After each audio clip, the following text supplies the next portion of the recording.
Kiranya pengurapan Roh-Mu juga turun atas kami, mengurapi kami dengan supaya kami dapat menangkap firman Tuhan. Terkhusus hamba-Mu secara pribadi, biarlah hidup ini Engkau pakai, Engkau gunakan menjadi saluran berkat di tengah-tengah umat Tuhan. Engkau yang terus semakin bertambah-tambah, biar hidup ini semakin berkurang-kurang. Terima kasih Bapa, terpujilah nama Tuhan. Di dalam nama Yesus yang hidup, kami sudah berdoa, kami ucapkan syukur, dan kami sambut firman Tuhan dengan sukacita. Haleluya. Amin. Puji Tuhan. Saya persilahkan kembali duduk. Sekaliannya sidang jemaat yang dikasihi Tuhan. Puji nama Tuhan, salam sejahtera bagi kita seluruh sidang jemaat Tuhan. Salam. Lebih sukacita lagi, salam. Ya, puji Tuhan, kalau oleh karena kasih dan kemurahan Tuhan, kita boleh ada sebagaimana kita ada pada kesempatan malam hari yang indah ini. Tentu kita semua dalam pertolongan Tuhan, dalam kemurahan Tuhan yang terus memelihara kita, menolong kita saudaraku, ya bahkan selalu menyertai kita di setiap waktu, sehingga sampai hari ini kita boleh ada sebagaimana kita ada. Sekali lagi semua berkat kasih dan kemurahan Tuhan. Biarlah segala pujian, pengagungan dan penghormatan selayaknya kita persembahkan bagi Yesus Kepala Gereja, mempelai pria sorga yang sungguh mengasihi kita. Kita bersyukur Tuhan masih terus memberikan kita pengajarannya, firman-Nya yang kiranya semakin hari semakin melengkapi, semakin mempersiapkan kita, bahkan menolong kita dalam segala perkara, supaya pada akhirnya kita umat Tuhan, orang-orang percaya atau gereja Tuhan menjadi gereja yang berkemenangan. Saya berulang-ulang menyampaikan itulah yang menjadi inti dari kitab Wahyu yang kita pelajari, supaya pada akhirnya orang-orang percaya itu betul-betul masuk di dalam kemenangan bersama-sama dengan Yesus Kristus Tuhan, ya saudaraku, yang telah merebut kemenangan dari maut atau dari kuasa kegelapan. Kita sudah belajar kitab Wahyu sampai kepada pasal yang ke-15. Ya, saudaraku, dan kita melihat pada pasal yang ke-15 kitab Wahyu, baik itu nyanyian mereka yang telah menang, maupun juga 7 malaikat dengan 7 cawan murka yang diperlihatkan kepada Rasul Yohanes, di mana 7 cawan murka ini hendak ditumpahkan ke bumi, ke atas manusia, ke atas orang-orang yang masih tetap hidup di dalam dosa, yang sampai kepada hari yang terakhir toh juga tidak bertobat, ya maka 7 cawan murka ini akan ditumpahkan. Dan 7 cawan murka ini ditumpahkan, saudaraku, ya tanpa jeda. Ya, jadi cawan murka yang pertama ditumpahkan, langsung berlanjut dengan cawan murka yang kedua, langsung berlanjut kepada cawan murka yang ketiga. Jadi tanpa jeda. Beda ketika Tuhan menghukum dengan pembukaan 7 meterai, dengan 7 sangkakala, itu masih ada jedanya. Tetapi ketika Tuhan menumpahkan cawan murka ini tanpa jeda, berlangsung, ya saudaraku, cawan murka yang pertama, cawan murka yang kedua, ketiga, dan seterusnya. Jadi penghukuman yang betul-betul dinyatakan tanpa ada jedanya. Oleh sebab itu, saudara yang terkasih di dalam Tuhan, kita perlu memperhatikan dan menjadi satu pelajaran yang sangat penting bagi kita, kalau Tuhan memberikan kepada kita pengertian, pemahaman, supaya jangan sampai seorang pun di antara kita yang masuk kepada penghukuman yang terakhir ini. Ya, saya sudah sampaikan bagaimana sistem penghukuman Tuhan. Tuhan selalu menghukum dosa itu dengan hukuman-hukuman yang ringan. Tetapi ketika manusia tidak bertobat dari dosa itu, maka Tuhan akan memperberat hukuman. Dan kalau manusia tetap mengeraskan hati dalam dosa itu, maka Tuhan akan menghukum dengan hukuman yang berat ataupun kebinasaan. Ya, itulah juga yang Tuhan lakukan, ya saudaraku, ketika Tuhan menghukum manusia dengan 7 meterai, 7 sangkakala, dan terakhir nanti manusia itu akan dibinasakan dengan 7 cawan murka. Iya, jadi Wahyu pasal 15 ayat 5 sampai kepada ayat 8 ini sudah kita lihat pada minggu yang lalu bagaimana 7 malaikat itu dengan 7 malapetaka yang terakhir atau 7 cawan murka. Dan ini hukuman ini langsung keluar dari bait suci yang ada di sorga. Iya, saya percaya saudara sudah dapat mengerti, sudah memahami akan hal ini. Saya sudah terangkan pada minggu yang lalu 3 poin yang sangat penting, baik juga bait suci yang terbuka, baik juga mereka yang menumpahkan cawan ini dengan pakaian lenan yang bersih dan berkilau-kilauan serta berlilitkan ikat pinggang dari emas. Saya sudah terangkan ini. Ya, dan malam ini kita akan melihat kepada Wahyu pasal yang ke-16. Ya, kita akan perhatikan ayatnya yang pertama dengan ayatnya yang kedua. Ketika malaikat yang pertama itu menumpahkan cawannya ke atas bumi, apa yang terjadi? Saya minta dibacakan dulu dari ayat pertama. Demikian firman Tuhan. Dan aku mendengar suara yang nyaring dari dalam bait suci berkata kepada ketujuh malaikat itu, Iya. Pergilah dan tumpahkanlah ketujuh cawan murka Allah itu ke atas bumi. Iya, terus.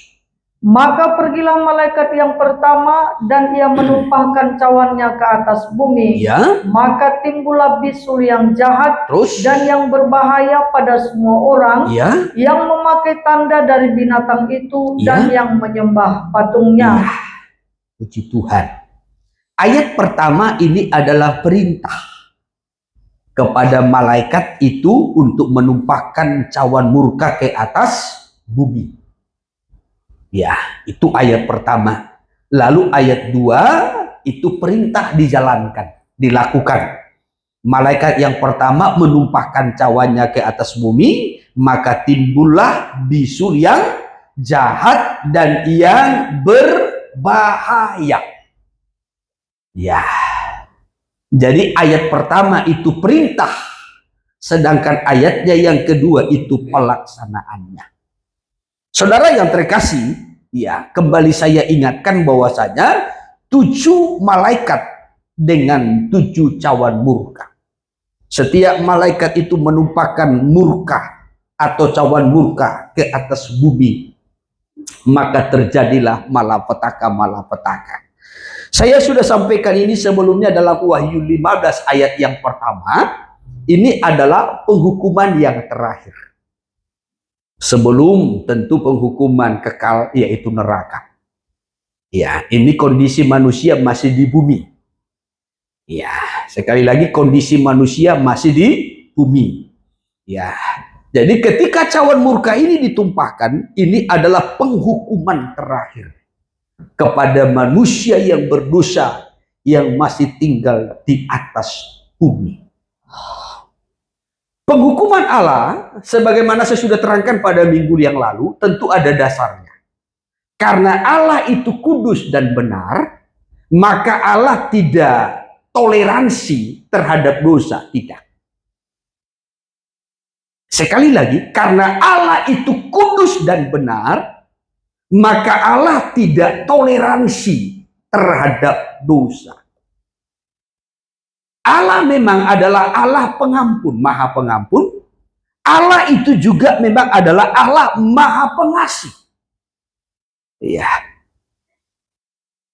Allah mengaruniakan Yesus, anaknya yang tunggal, untuk mengampuni dosa manusia, pelanggaran manusia.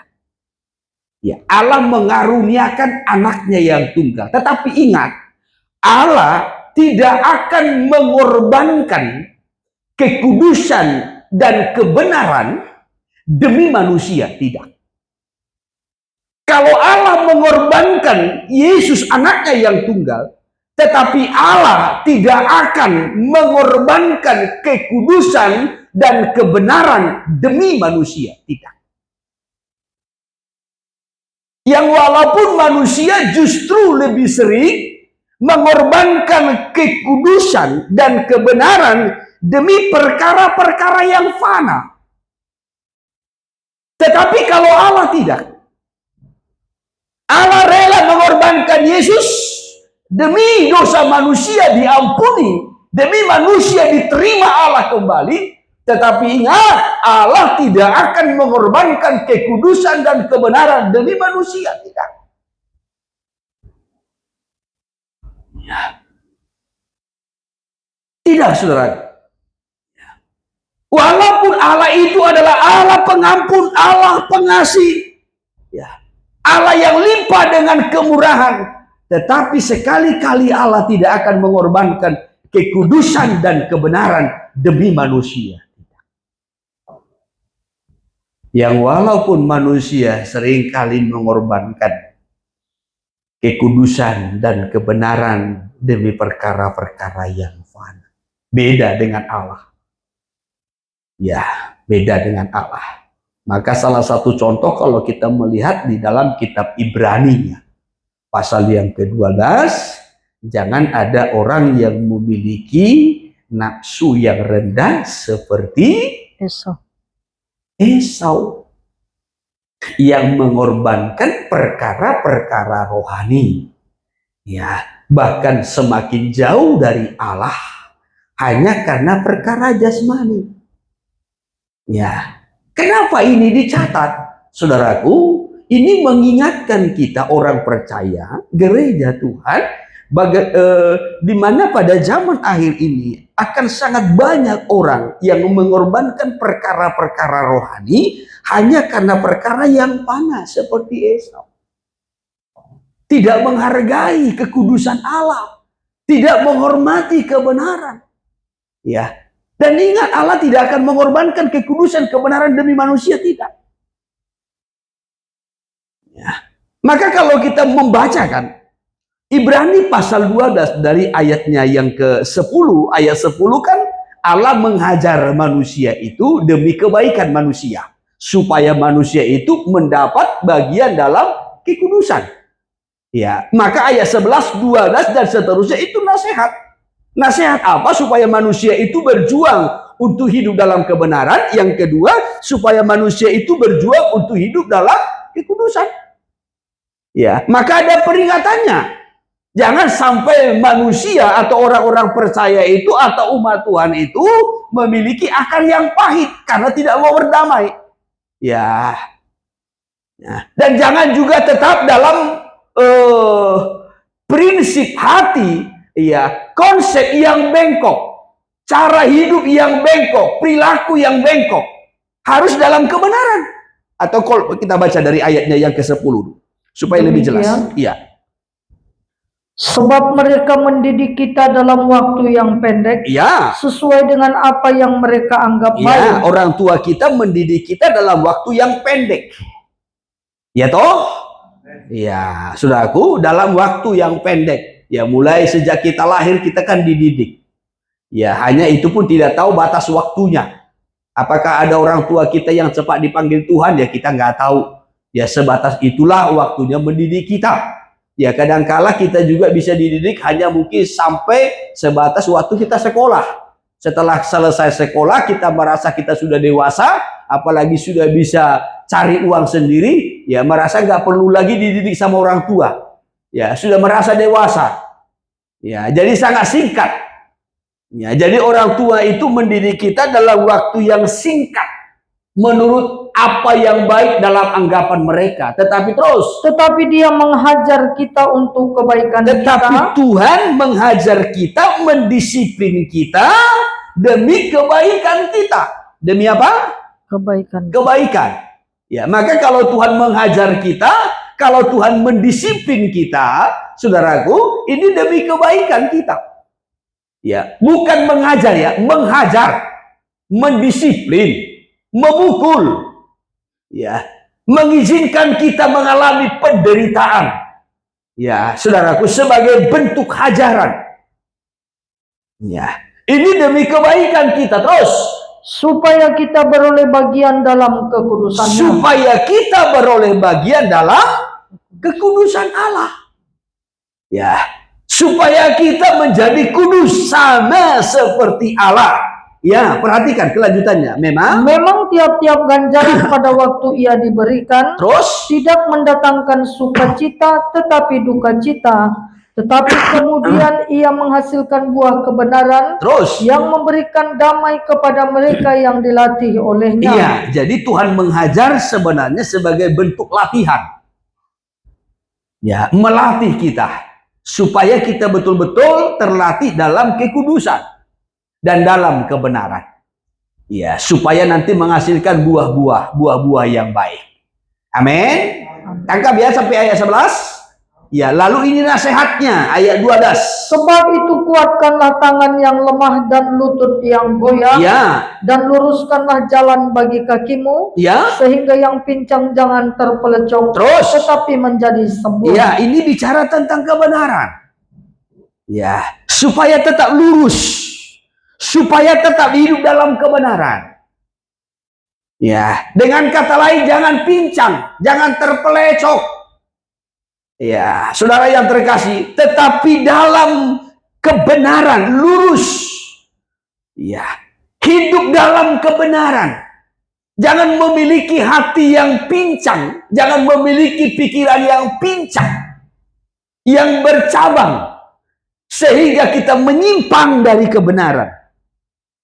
Ya, jadi dari ayat 12 ini sampai kepada ayatnya yang ke-13, ini nasihat supaya hidup dalam kebenaran.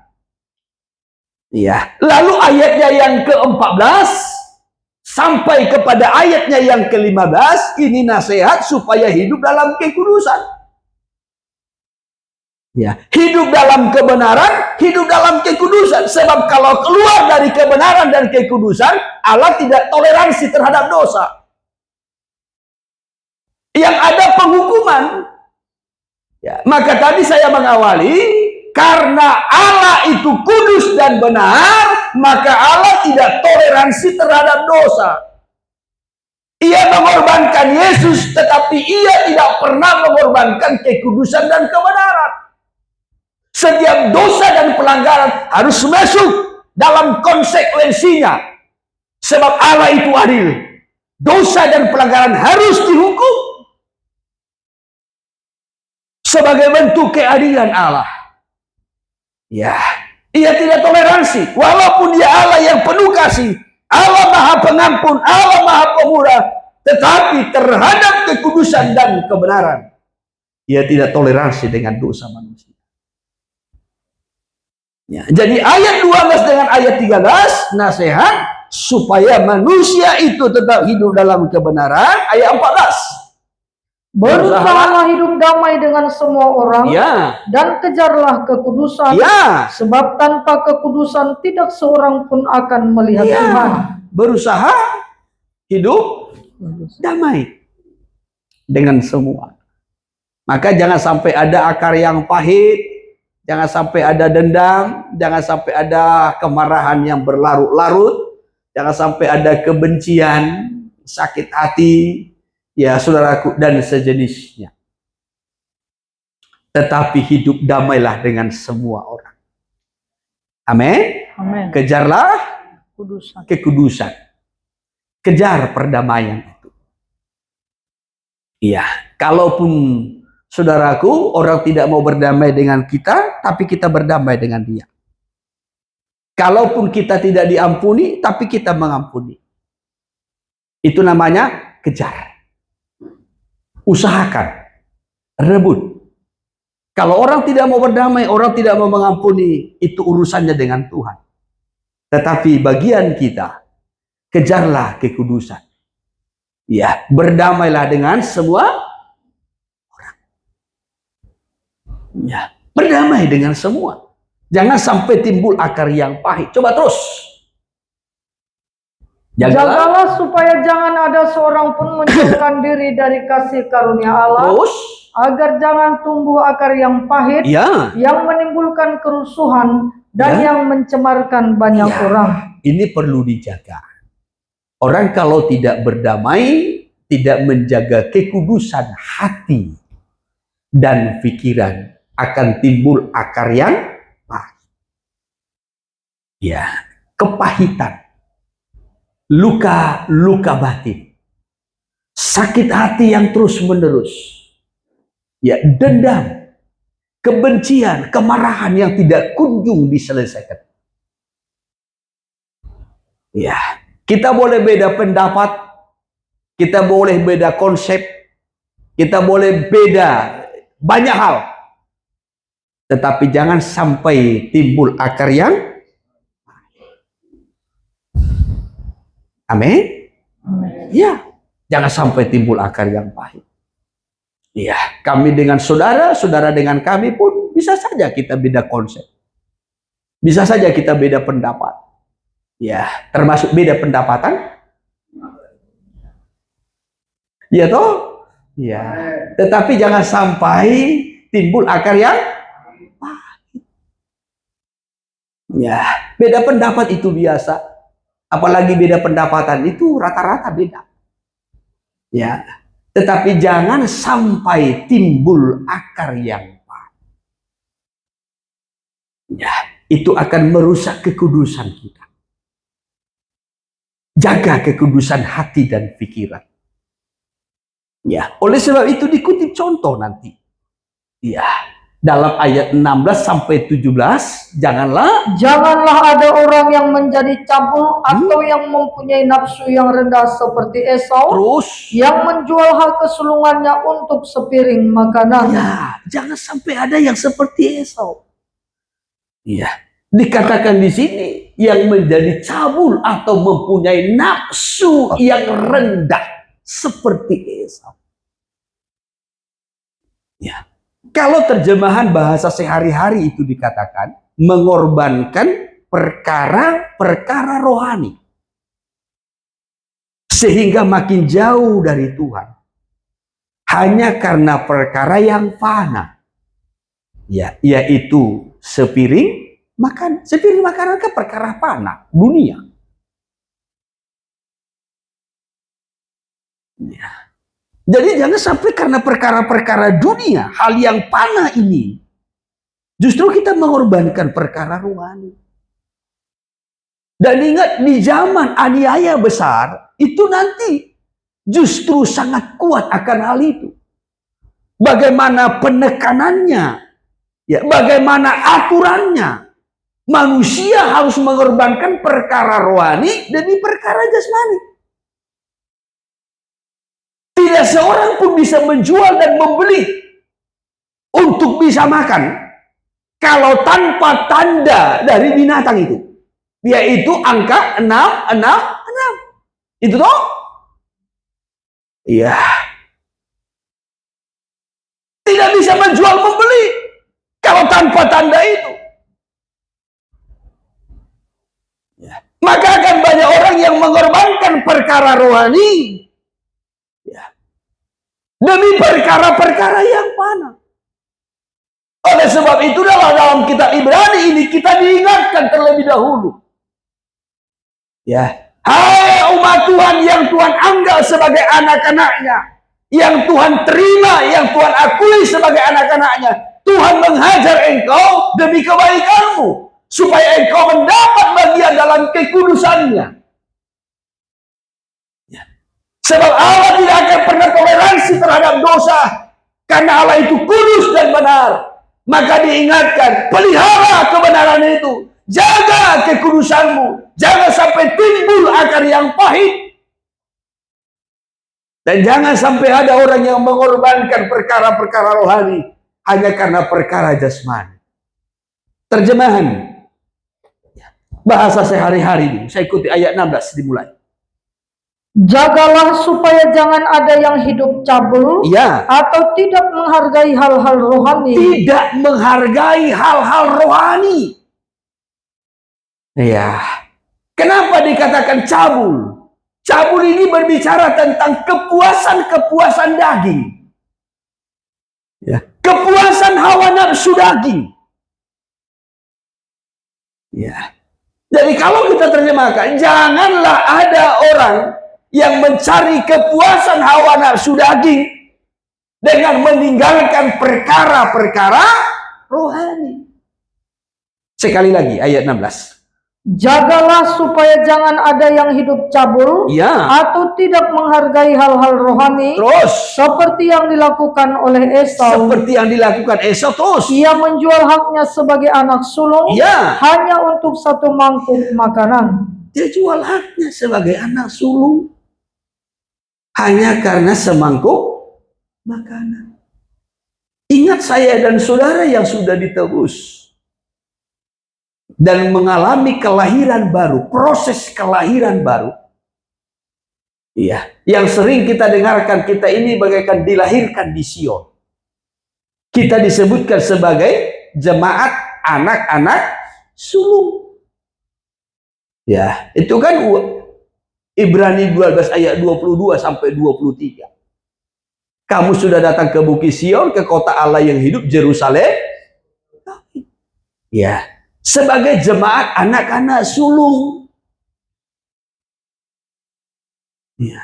Jadi sebagai jemaat anak-anak sulung, jangan mengorbankan perkara-perkara rohani hanya karena perkara jasmani yang lahiriah. Sama seperti Esau. Maka terus lanjutkan. Kalian tahu Ya. bahwa kemudian Esau ingin mendapat berkat itu dari bapaknya, Terus tetapi ia ditolak. ditolak. Sebab sekalipun dengan tangis ia mencari jalan untuk memperbaiki kesalahannya, Ya. kesempatan untuk itu tidak ada lagi. Kesempatan gak ada lagi.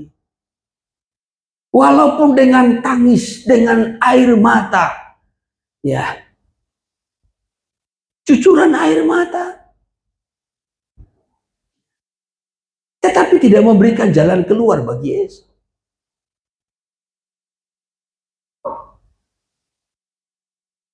Pada akhirnya Esau itu ditolak. Ini menjadi peringatan bagi kita, saudara, ya, supaya jangan sampai kita juga mengorbankan hal-hal yang rohani hanya karena perkara-perkara yang fana. Yang walaupun mungkin sudah mendapat peringatan-peringatan yang bagaikan peringatan pembukaan meterai sangkakala. Ya. Tapi kalau toh juga mengabaikan peringatan-peringatan Tuhan, akan berakhir dengan kebinasaan. Saudara boleh membaca ini juga dalam terjemahan firman Allah yang hidup. Tapi saya ikuti dari terjemahan sederhana dulu sebentar. Terjemahan sederhana, ayatnya yang ke-16. Dan kalian juga harus berjaga-jaga, Ya. supaya tidak ada di antara kalian yang hidupnya cabul, Ya. dan tidak menghormati Allah, Tidak mau. seperti yang dilakukan Esau. Ya. Sebenarnya sebagai anak pertama, Terus. dialah yang berhak mewarisi semua harta benda bapaknya Terus. ketika bapaknya meninggal. Ya. Tetapi dia menjual semua hartanya itu hanya untuk satu piring makanan saja. Ya. Dia menjual semua. Ya. Hanya untuk satu piring makanan saja. Ini yang saya sampaikan tadi, ya, dari awal, bahwasanya Allah itu adalah kudus dan benar, tetapi Allah tidak akan pernah mengorbankan kekudusan dan kebenaran demi manusia, tidak. Kalau Yesus itu sudah dikorbankan demi manusia, tetapi kekudusan dan kebenarannya tidak, maka menjadi peringatan bagi kita manusia supaya kita tetap memelihara, menjaga baik kebenaran yang sudah diberi kepada kita maupun kekudusan Allah dalam hidup ini. Ya, supaya kita diluputkan dari 7 cawan murka yang akan ditumpahkan. Saya kembali mengajak kita memperhatikan Wahyu pasal yang ke-16 ayat pertama. Iya. Kembali Wahyu 16 ayat pertama. Ya. Dan aku mendengar suara yang nyaring dari dalam bait suci berkata kepada ke-7 malaikat itu, Ya, terus. pergilah, Ya. dan tumpahkanlah ke-7 cawan murka Allah itu ke atas bumi. Tumpahkanlah. Saya tadi sudah sampaikan ini adalah perintah. Maka perintah itu harus dilaksanakan. Segera perintah itu disampaikan dalam ayat pertama, maka ayat 2 perintah itu dilaksanakan. Maka pergilah malaikat yang pertama. Ini masih malaikat yang pertama ya. Ya, dan ia menumpahkan cawannya ke atas bumi. Ke atas bumi ya.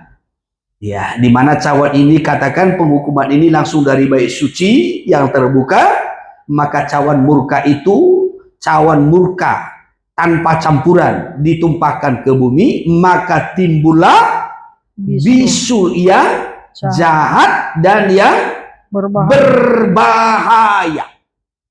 Bisul yang jahat dan yang berbahaya.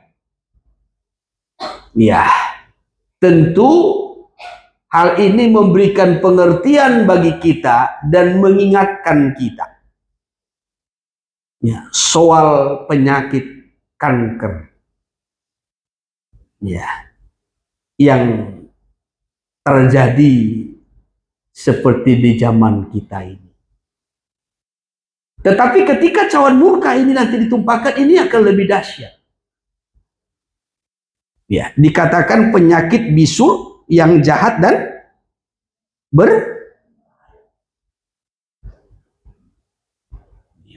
sekali lagi ini mengingatkan kita dan memberikan kita pengertian seperti penyakit kanker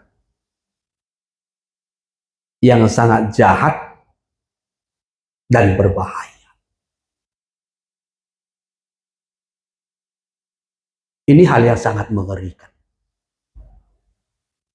Ya. Kalau kita melihat ketika Tuhan menghukum menulahi Mesir, tulah yang keenam, ya, itu adalah bisul. Ya, bisul. Yang betul-betul seperti bengkak dan melepuh. Ya, dan itu sangat menimpa penduduk Mesir, termasuk ahli-ahli sihir Mesir. Ya, sampai mereka tidak tahan di hadapan Musa karena mereka sudah ditimpa oleh malapetaka itu.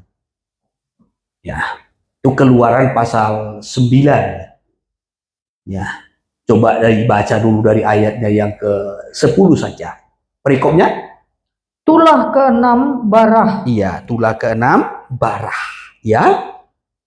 Lalu mereka mengambil jelaga dari dapur peleburan Terus dan berdiri di depan Firaun. Iya. Kemudian Musa menghamburkannya ke udara. Iya. Maka terjadilah barah Ya, yang memecah sebagai gelembung pada manusia dan binatang. Dan pada binatang sehingga ahli-ahli itu tidak dapat tetap berdiri di depan Musa terus karena barah-barah itu. ya, Sebab ahli-ahli itu pun juga kena barah sama seperti semua orang Mesir. Ya. Bara di sini, saudaraku, menunjuk kepada bisu-bisu. Saudara boleh lihat juga dalam terjemahan sehari-hari, terjemahan firman Allah yang hidup, ya, maupun juga terjemahan lama. Ya, itu dikatakan bisu.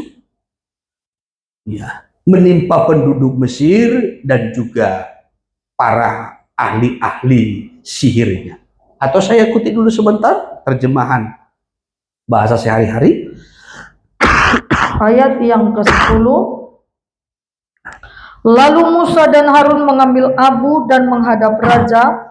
Musa menghamburkan abu itu ke udara. Ya, Musa menghamburkan abu itu ke udara. Tapi kalau nanti, ya saudaraku, hukuman ini bukan dari bumi, tidak. Tetapi langsung dari atas. Cawan murka itu dari atas. Ya, saya sudah terangkan pada minggu yang lalu, bait suci Allah yang di sorga itu terbuka.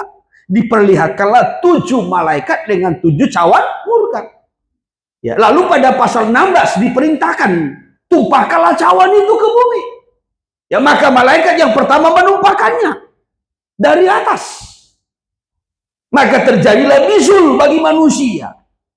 Ya, kalau dulu pada zaman Musa, ya, karena kerasnya hati manusia, kerasnya hati Firaun yang tidak mau bertobat, yang tidak mau melembutkan hati, ya, yang menolak Tuhan, yang menghina Tuhan, ini masih dari bumi. Ya, ketika Musa menghamburkan debu itu, maka terjadilah bisul-bisul kepada manusia. Tidak peduli, termasuk ahli-ahli sihir pun kena. Coba terus. Pada manusia dan binatang, Ya, timbullah bisul-bisul yang pecah menjadi luka bernanah. timbullah bisul-bisul yang pecah dan bernanah. Ya, ini menimpa semua. Ya. Maka tadi saya sampaikan bahwasanya ketika cawan murka ini ditumpahkan, cawan murka yang pertama ini, terjadilah bisul yang jahat dan berbahaya. Ya. Ini mengingatkan kita dan memberikan kita pengertian, ya seperti penyakit kanker sekarang yang begitu sangat berbahaya, jahat. Secara medis, ya secara medis kita mengenal kanker itu dua jenis. Satu kanker jinak yang sering disebutkan dengan tumor. Yang kedua, kanker ganas. Itu yang paling berbahaya. Ya, menurut yang saya tahu, kalau kanker jinak atau tumor itu contohnya seperti ini, dia bendolan di tangan ini, saudaraku, selnya itu hanya di situ. Kalau contohnya sebesar ini, alat ini, ya di tangan ini, dia hanya di situ doang. Selnya itu tidak menyebar. Ya, makanya kalau contohnya itu dioperasi, udah selesai. Karena selnya itu tidak menyebar. Beda dengan kalau kanker ganas. Ya, saudaraku, akarnya itu merambat kemana-mana. Dia di sini, walau dia kecil seperti ini, tetapi akarnya itu sudah merambat. Sudah merusak anggota-anggota sel tubuh kita yang lain. Di sekitarnya, kalau dia di sini, ya maka anggota sel-sel tubuh kita di sekitarnya itu sudah dirusaknya. Ya, nanti dia akan seperti bisul, ada nanah yang keluar, tetapi akarnya itu sudah merambat kemana-mana. Itu bedanya. Ya, kalau tumor kalau dia bengkaknya hanya sebesar telur, ya hanya di situ saja selnya. Dia tidak merusak ya sel tubuh kita di sekitarnya, tidak. Beda dengan kanker. Ya, maka Rasul Paulus ada satu ayat yang menyampaikan begini dalam 2 Timotius, perkataan mereka, ucapan mereka, kata-kata mereka, pitnangan mereka, gosip mereka itu seperti penyakit kanker yang menjalar. Ya, kenapa dikatakan menjalar? Kanker itu begitu. Dikatakan menjalar, saudaraku, karena akar-akarnya itu merambat ke sel tubuh kita yang lain. Ya, jadi semua dirusaknya. Dalam 2 Timotius 2 ya.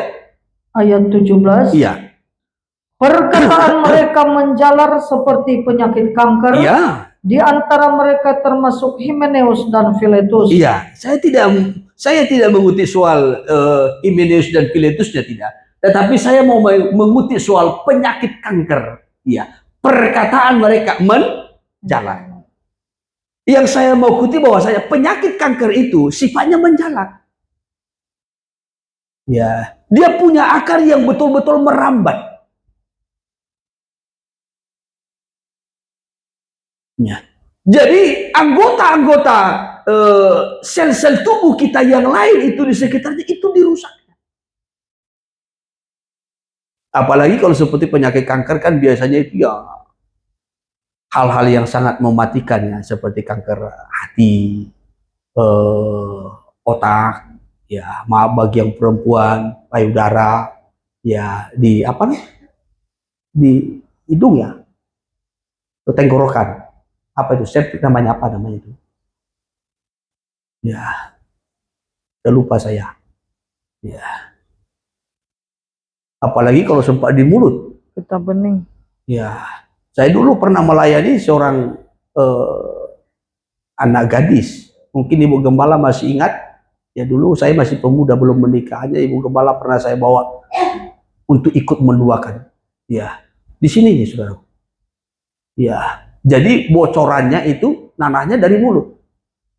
Ya, jadi ketika kita menduakannya dia buka suara, wah itu baunya nggak ada ketolongan sampai kemana-mana. Ini membongkak di sini. Ya, jadi nanahnya itu dari mulut, dari gusinya itu keluar. Ya, ya. Saya pernah menduakan yang begitu. Ya, ada mungkin juga orang di lidahnya atau di mulutnya atau mungkin di sini. Ya, dan itu hal-hal yang sangat mematikan. Ya, sangat mematikan. Beda tadi dengan kanker jinak atau tumor itu beda. Ya, dia hanya membesar saja, tetapi dia tidak merambat ke sel tubuh kita yang lain. Nah, yang saya mau sampaikan saudaraku, saya tidak membahas soal kankernya, tidak. Tetapi saya mau menyampaikan bagaimana bahayanya, bagaimana mengerikannya penghukuman itu nanti. Ya. Sampai Alkitab mencatat ketika cawan murka itu ditumpahkan, terjadilah bisul. Bukan hanya sekedar bisul biasa. Ya, saudara, kalau bisul biasa saja pun udah mengerang-ngerang kesakitan. Ya, apalagi kalau bisulnya mengambil posisi di tempat yang tidak enak, kan begitu. Ya, nah, saudara sudah gelisah, tidur susah, duduk susah, berdiri susah, jalan susah. Ya, coba kalau sempat di ketiak saja, saudara kan jalan seperti ini, kayak burung elang terus. Ya, kesakitan, mengerang, itu masih bisul biasa. Tapi ini bukan bisul biasa, bisul yang jahat. Itu garis bawahi dulu, bisul yang jahat. Baru yang kedua, bahaya. Ya, bahaya. Ya. Itu sangat mematikan.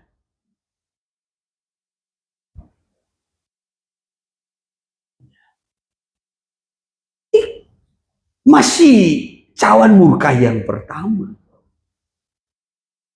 Ya. Jadi bagaimana nanti manusia itu mengalami hal yang sangat menyakitkan itu? Kalau saudara pernah bercerita dengan orang yang mengalami sakit kanker, saya percaya dia akan cerita bagaimana sakitnya. Ia mengalami penyakit. Maka kita lihat kadangkala banyak orang tidak mampu melanjutkan hidupnya karena sakitnya. Ada yang rambut sampai hancur, habis badan ini habis, tinggal kulit ke tulang saja. Saya memberikan gambaran supaya kita bisa mengerti betapa mengerikan penghukuman. Akan tetapi tentu tidak hanya sampai sebatas di sini saja tadi, maka timbullah bisul yang jahat dan yang berbahaya. Ada kelanjutannya. Ya, pada semua orang yang memakai tanda dari binatang itu dan yang menyembah patungnya. Ya, saya sudah terangkan binatang, tanda, dan patung. Binatang yang dimaksudkan di situ adalah binatang yang muncul dari dalam laut, yang ditafsirkan sebagai antikristus. Lalu nabi palsu menyuruh membuat patung. Ya, dari binatang itu yang harus disembah. Ya, yang harus disembah. Di samping itu, nabi palsu juga menyuruh supaya memberi tanda. Tanda nama binatang itu pada dahi atau pada lengan. Pada dahi atau pada lengan. Ya, supaya dengan itu, dengan tanda itu, orang-orang yang menerima tanda itu bisa menjual, bisa membeli. Ya, Wahyu 13 ayat 16, 17, 18, orang yang tidak punya tanda itu tidak bisa menjual, tidak bisa membeli. Saya kembali kutip Wahyu 13 ayat 16. Demikian firman Tuhan. Iya. Dan ia menyebabkan sehingga kepada semua orang, Iya. kecil atau besar, Iya. kaya atau miskin, Terus. merdeka atau hamba, Iya. diberi tanda pada tangan kanannya Diberi atau pada tanda. dahinya. Ya, diberi tanda pada tangan kanan atau pada dahinya, ya. Dan tidak seorang pun yang dapat membeli atau menjual, Ya. selain daripada mereka yang memakai tanda itu, Ya. yaitu nama binatang itu atau bilangan namanya. Ya. Nah, jadi diwajibkan semua untuk mengenakan tanda itu pada tangannya, pada lengannya, atau pada dahi. Tanda itu dikatakan adalah nama binatang itu. Ya, yaitu binatang yang muncul dari dalam laut. Dan juga dikatakan bilangan namanya. Ya, namanya dengan bilangan namanya sama. Ya, apa namanya? Apa bilangan namanya? Ayat yang ke-18. Yang penting di sini ialah hikmat. Ya. Barang siapa yang bijaksana, Ya, terus. baiklah ia menghitung bilangan binatang itu. Terus. Karena bilangan itu adalah bilangan seorang manusia. Bilangan binatang itu ada juga adalah bilangan seorang manusia. Terus. Dan bilangannya ialah 666. Ya, bilangannya 666. Ya, itu tandanya. Ya, jadi semua nanti orang wajib pada zaman 3,5 tahun aniaya besar itu, semua orang wajib pakai tanda ini supaya bisa menjual dan membeli. Ya, kalau tanpa tanda ini tidak bisa menjual membeli. Ya, tetapi ingat, ya, setiap orang yang menerima tanda ini akan masuk dalam murka Allah. Ya, kita tidak bisa berkata seperti ini. Ya nggak apa-apalah, ya kita terima aja. Ya, tetapi kita nggak percaya itu, nggak bisa. Atau istilah orang Batak berkata, ya nggak apa-apalah, bani calo mak roha mani par roha, nggak bisa. Ya, sama seperti sekarang ini, berhala-berhala sekarang ini, nggak apa-apalah ikut aja lah. Manotori mah itu siale roha mani par roha, nggak bisa. Ya, mereka tuang mahita. Ya nggak apa-apa lah. Ya, kita ikut-ikut itu. Ya, hanya sekarang kita kan nggak di situ lagi. Kita kan sudah nah Tuhan. Kita orang percaya, kita hamba Tuhan. Ya, walaupun kita ikut di acara itu, rohata mata paroha, nggak bisa.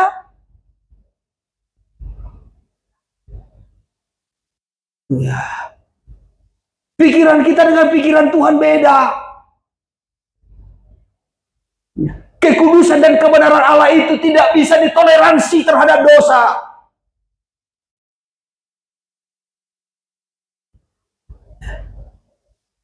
Hanya kadang orang-orang percaya, apalagi kalau sempat hamba-hamba Tuhan, berkata seperti itu.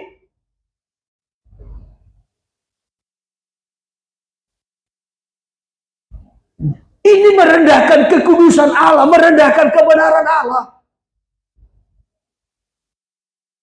Alkitab sangat jelas mencatat, Wahyu 14, setiap orang yang menerima tanda itu masuk dalam murka Allah. Yang akan diterimanya adalah 7 cawan murka. Wahyu pasal 14 ayat yang ke-9. Dan seorang malaikat lain, malaikat ketiga menyusul mereka, dan berkata dengan suara nyaring, terus, jikalau seorang menyembah binatang dan patungnya itu, dan menerima tanda pada dahinya atau pada tangannya, maka ia akan minum dari anggur murka Allah, yang disediakan tanpa campuran dalam cawan murkanya, dan ia akan disiksa dengan api dan belerang di depan mata malaikat-malaikat kudus dan di depan mata anak domba. Iya. Kekudusan dan kebenaran Allah itu tidak bisa ditoleransi.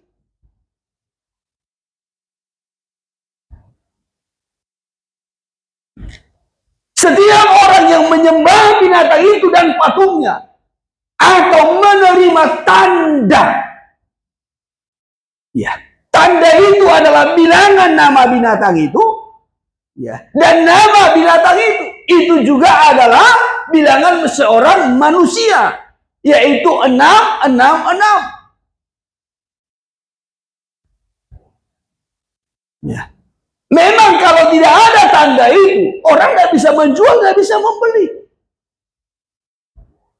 Tetapi orang yang menerima tanda itu akan masuk dalam murka Allah.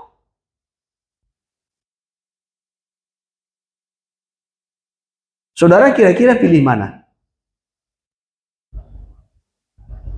Terima salah? Nggak terima? Salah. Ya. Terima hukuman kekal? Nggak terima, mati kelaparan. Karena tidak bisa menjual dan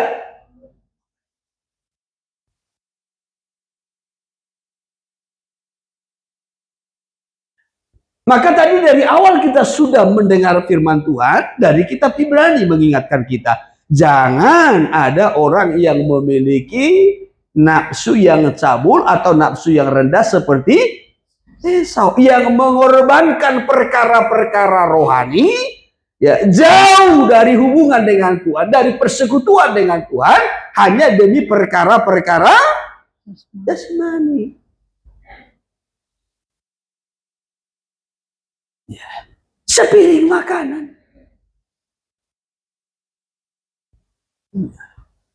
Tetapi nanti, ya, akan banyak orang yang mengorbankan perkara rohani.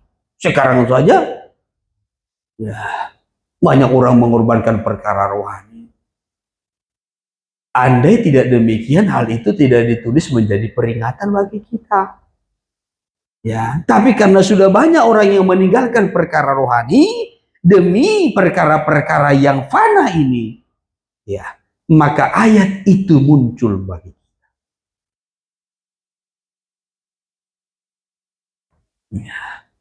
Orang yang mengorbankan perkara rohani hanya karena perkara-perkara yang fana itu, ya, adalah orang-orang yang serakah. Orang-orang yang serakah. Kitab Kolose pasal yang ketiga ayat 5 mengingatkan kita akan hal itu.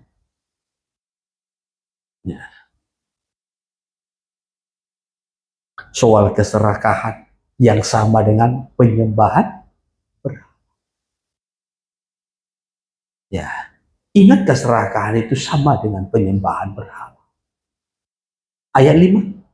Karena itu matikanlah dalam dirimu segala sesuatu yang duniawi, Terus, yaitu percabulan, terus, kenajisan, ya, hawa nafsu, terus, nafsu jahat, dan juga keserakahan, yang sama dengan penyembahan berhala. Sama dengan penyembahan berhala. Ya. Jadi keserakahan itu sama dengan penyembahan berhala.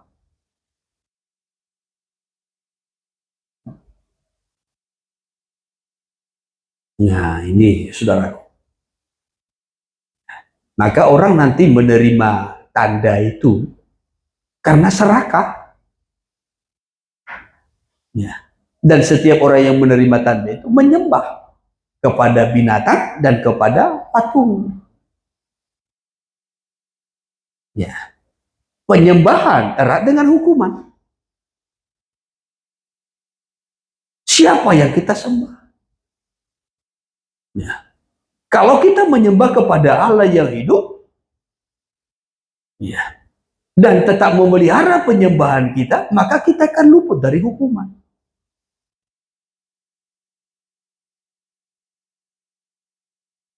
Pencobaan memang datang, ujian pasti datang, ya, tantangan pasti datang, godaan pasti kita hadapi.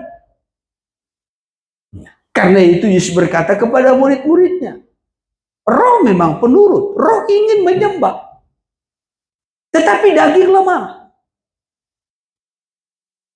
Ya, daging mau mengorbankan hal yang rohani, daging mau mengorbankan penyembahan, daging mau mengorbankan persekutuan, hanya untuk kepuasannya. Karena itu Yesus mengingatkan murid-muridnya, ya, berdoalah, berjaga-jagalah. Rohmu memang penurut, tapi dagingmu lemah. Maka berdoalah supaya engkau menang terhadap pencobaan.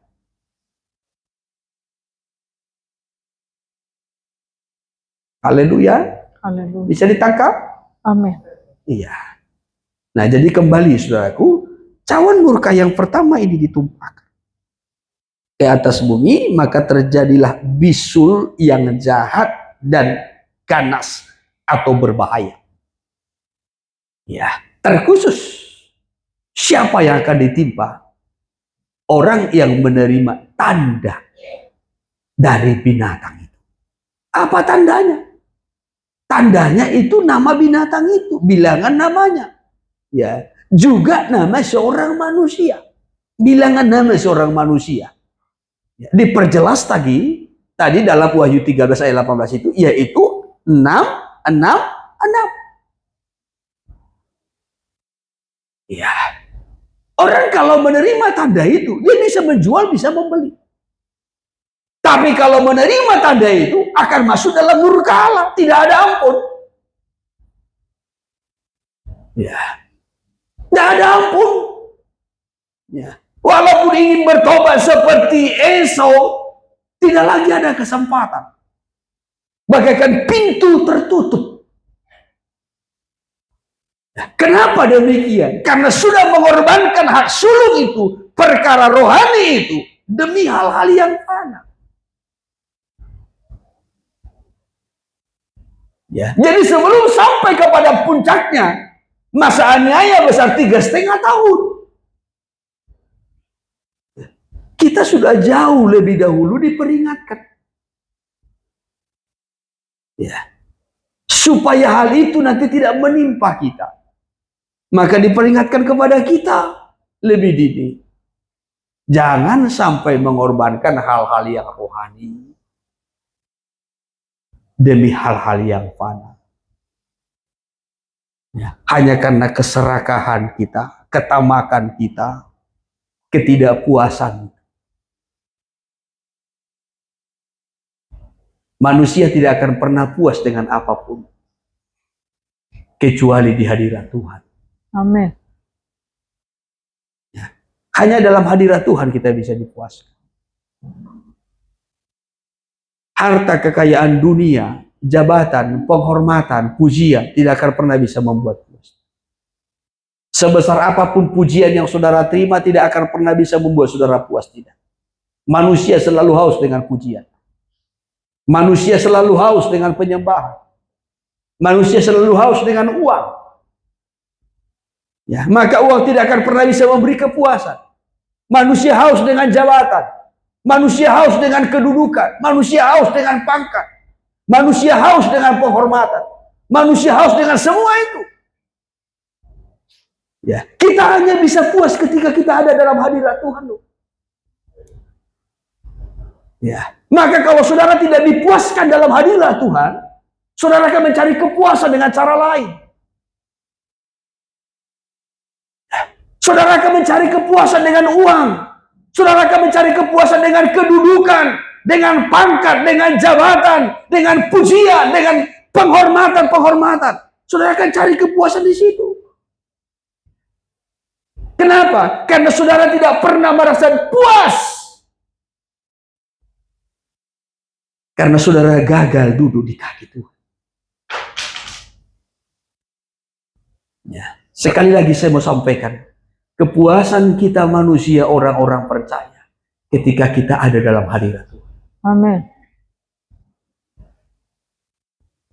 Maka lihat itu seperti ungkapan-ungkapan pemazmur. Ya. Bagaimana ia dipuaskan di hadirat Tuhan. Kadangkala tanpa kita sadari, kita sudah gagal, ya saudaraku, di hadirat Tuhan, gagal berdiam diri, menikmati Tuhan. Sehingga kita nanti akan berusaha mencari kepuasan dengan cara-cara yang lain.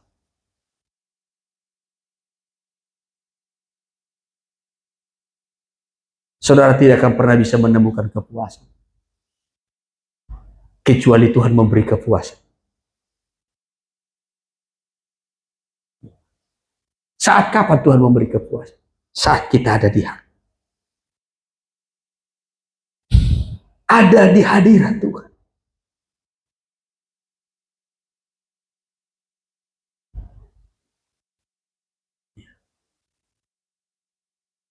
Hanya di situ.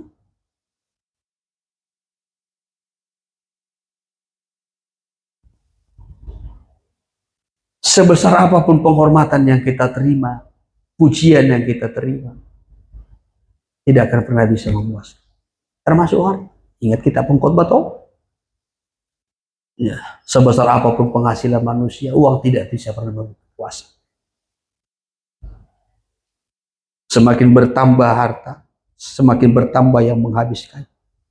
Makin bertambah penghasilan, toh juga tidak akan ada kepuasan. Kecuali kita datang di kaki Tuhan. Duduk di hadirat. Di situ letak kepuasan. Sebab Tuhan sendiri yang memberi kepuasan.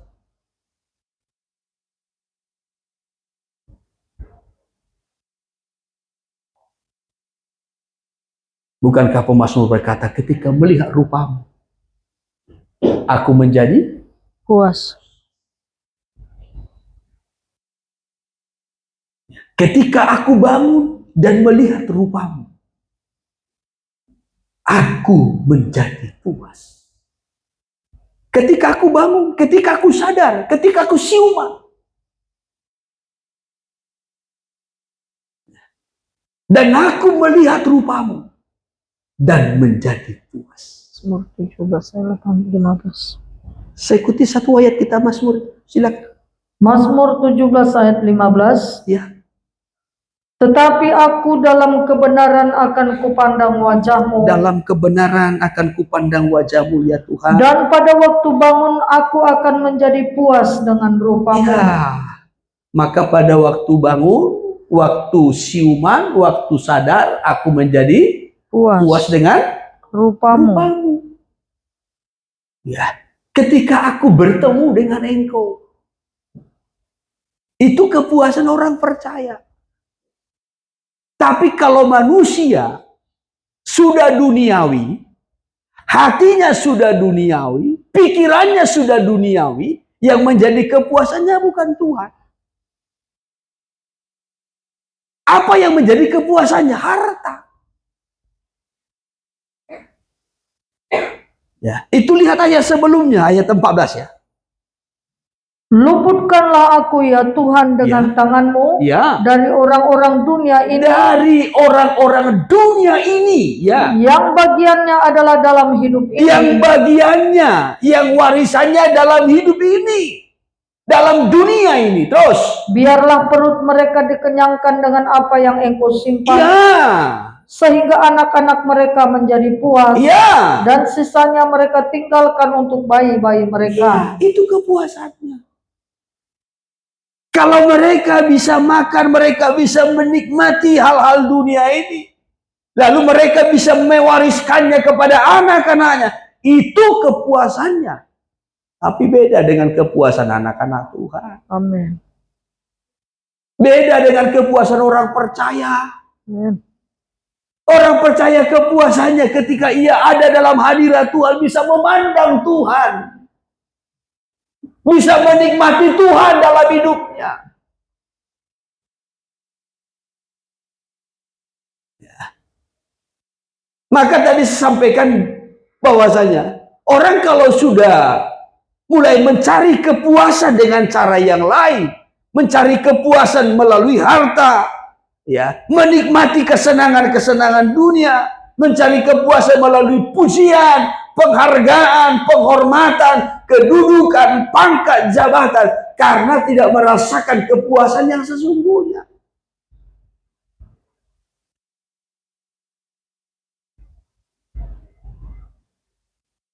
Pelayan Tuhan pun, hamba Tuhan pun, ya, bisa kehilangan kepuasan yang sesungguhnya.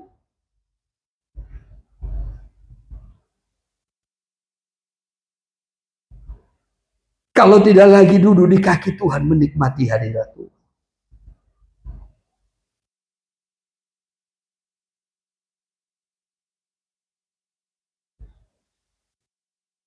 Di situ letak kepuasan kita. Ya. Maka banyak orang yang menikmati hadirat Tuhan dan betul-betul bertemu dengan Tuhan, mengalami Tuhan dalam hidup. Dia tidak punya banyak keinginan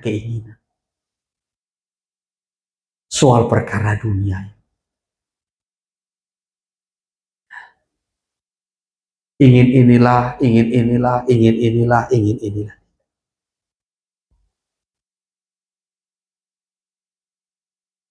Hanya satu keinginan. Bagaimana hidupnya berkenan bagi Tuhan. Itu saja.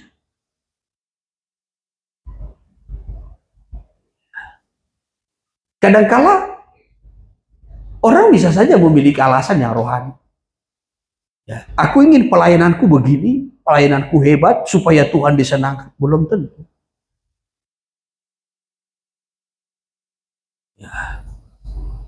Kalau aku punya pelayanan yang banyak, punya pelayanan yang besar, maka aku puas. Tidak. Saudara sibuk dengan pelayanan pun tidak membuat saudara puas.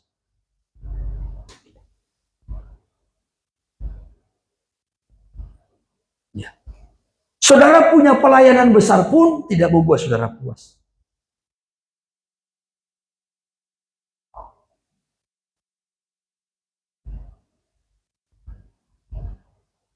Banyak orang pelayanannya sudah besar, tapi tidak mengalami kepuasan dalam hidup. Sehingga nanti mencari kepuasan-kepuasan. Ternyata menyimpang. Maka hidup dalam dosa, jatuh dalam dosa. Kenapa saudaraku? Ya, sudah bergeser dari kepuasan yang sesungguhnya.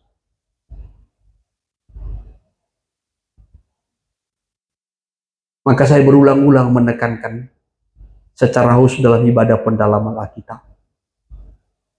Jangan sampai merosot penyembahan kita kepada Tuhan.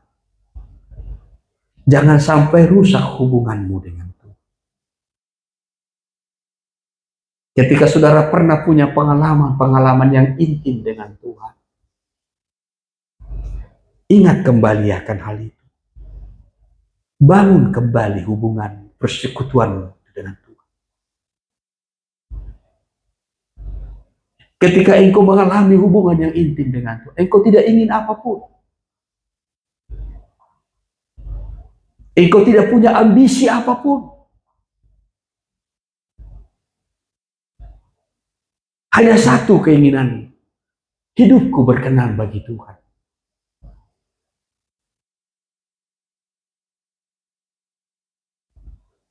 Engkau tidak memikirkan pelayananmu, tidak. Kadang-kala kita memakai alasan yang rohani. Ya, pelayanan.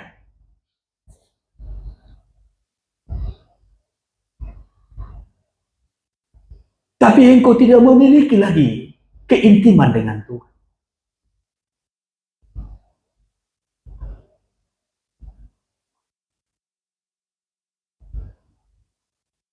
Saya pun tidak bisa memiliki alasan. Ya, Tuhan, saya sibuk dengan pelayanan. Saya sibuk membangun gereja. Saya sibuk mengurus ini. Ya. Wajar kalau hubunganku dengan Tuhan renggang. Tidak bisa.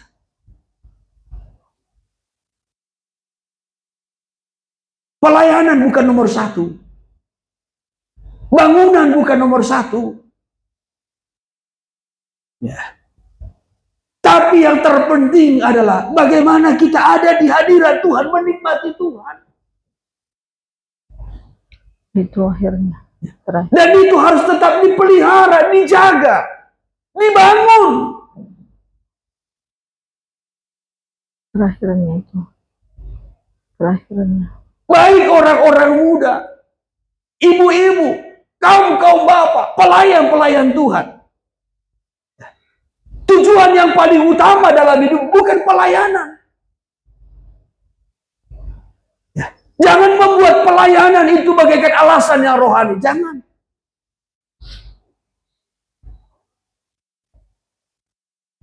Tapi duduk di kaki Tuhan. Bawa hidupmu, bagaimana hidupmu supaya layak berkenan. Iya. Itu yang terpenting. Nggak salah kita ikut berkorban, nggak salah. Ya, tetapi bukan korbanmu yang paling utama, tapi hidupmu.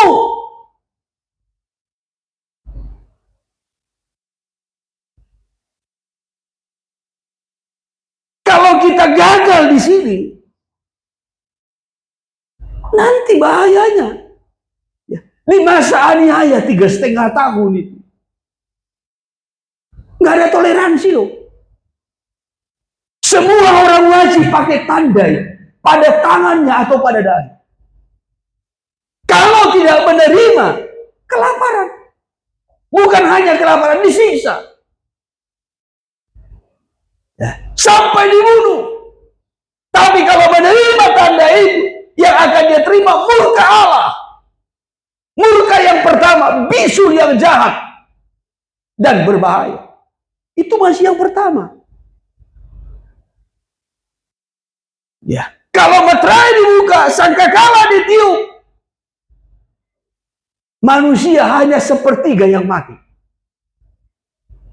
Tapi kalau sudah cawan murka, saudara boleh lihat nanti. Dan ketolongan. Ya. Berapa yang binasa kena bisu? Berapa yang binasa dengan cawan murka yang kedua? Seterusnya.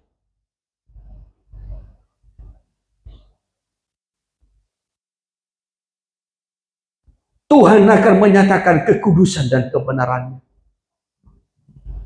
Yang tidak pernah toleransi dengan dosa. Maka oleh sebab itu, saudaraku, mari tetap pelihara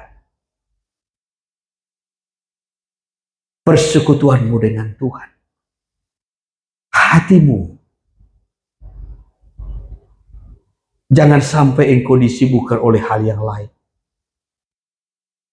Jangan sampai tujuan dan motivasimu rusak. Kitab Ibrani tadi sudah mengingatkan kita. Luruskan. Kalau ada yang terpelecok, yang sudah mulai bengkok, luruskan. Amin. Tetaplah dalam kebenaran.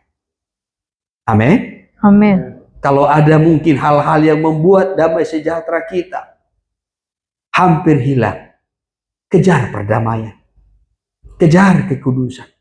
Jangan sampai ada timbul akar yang pahit. Pendapat boleh berbeda, perselisihan mungkin bisa terjadi, tapi jangan sampai timbul akar yang pahit. Berdamai dengan semua orang, kejar kekudusan. Tuhan akan segera datang. Haleluya. Haleluya. Saya batasi firman-Nya sampai di sini. Kiranya Roh Kudus menolong kita untuk mengerti. Tuhan memberkati kita.